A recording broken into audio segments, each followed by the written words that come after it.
mamaya, nakasakay daw dito sa truck. Layo.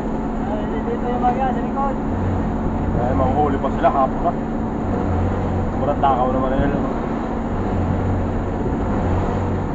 Nasubra naman sila sa pagkabuhayin. Ano? Hapon na. Kaalasin ko na eh. Sarado na opisina nun na.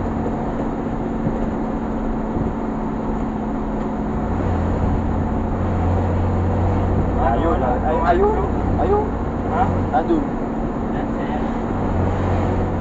Ayan, yan ang mamara. Yan. Huwag yung sumisigzag sa taas. Tama ako. Labong pumisto niya mga yan dun. Ambos yan dun sa babaw. Ha? Baka maambos pa sila dun sa ibabaw. Labong pumisto niyan dun. Hindi, yun na. Ano ba kayo pa? Ano pa? May patulog eh. Nag-aabang. Ah. Nahuhuli yung mga bata. Mga nagkaan daw. Jajaklets. Lagi dyan mga nagjajaklets eh. Inuhuli.